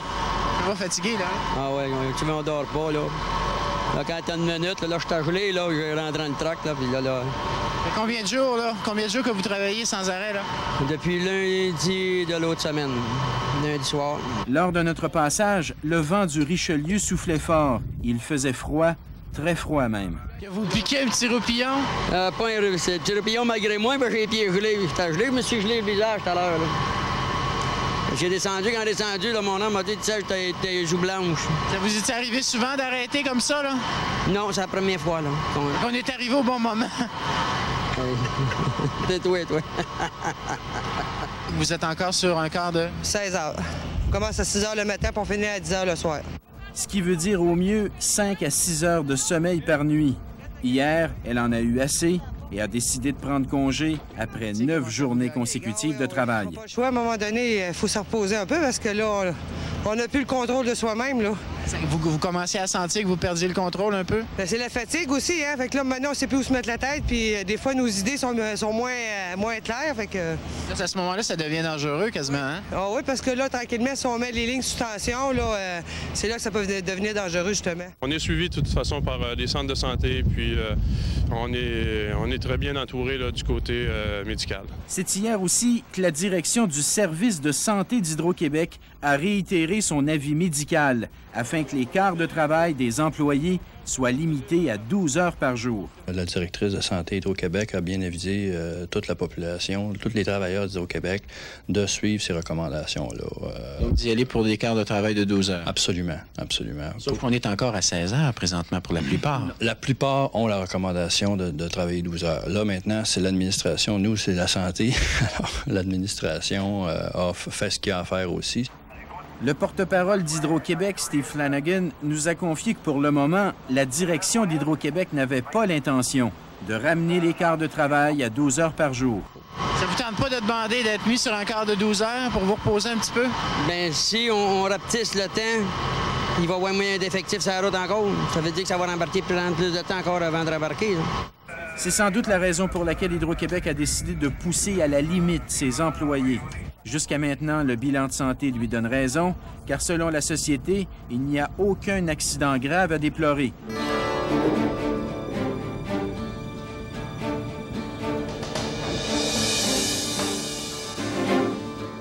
C'est merveilleux, merveilleux. Mais on est privilégiés, c'est pas tout le monde, hein? C'est arrivé ce matin vers 7h30. Et puis là, ben, c'est l'opération nettoyage, réouverture de la maison. Au fil des rebranchements, les quartiers, les rues reprennent vie sur la rive sud et en Montérégie. On rentre à la maison.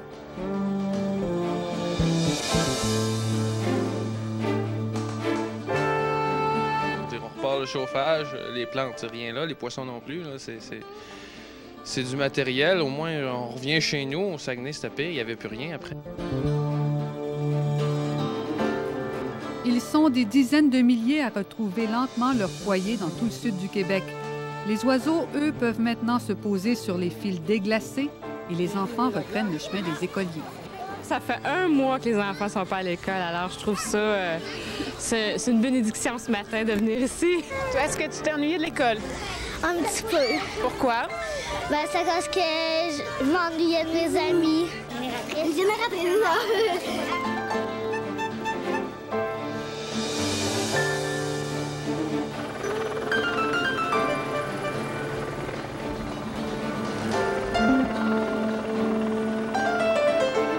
On a construit une ligne de transport qui est inusitée, là, et forcément temporaire. Mais c'est pas rien, là, ça, c'est...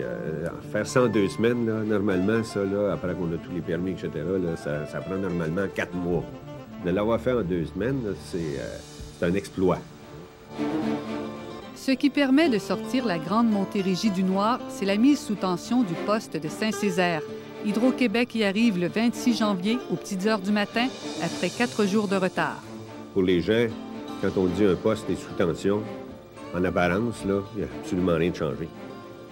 Okay? C'est quand la lumière s'allumera dans le village que les gens vont dire, bon, ben là, l'électricité est revenue.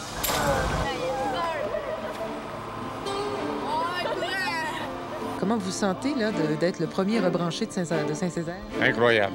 Incroyable. Je suis surpris. Oui? Oh, bien surpris. Je pensais que ça allait pas avant une semaine. Et un matin, vers 4 heures, je me suis levé, puis là, j'ai vu qu'il y avait des flashs dans la rue. J'ai regardé, puis le camion de l'hydro était en train d'arranger le transformateur. Alors, je me suis couché. Puis ce matin, en arrivant dehors, je regarde par la fenêtre à 6h15, puis il y avait des électricité dans la rue. Bien, j'ai dit, on l'a.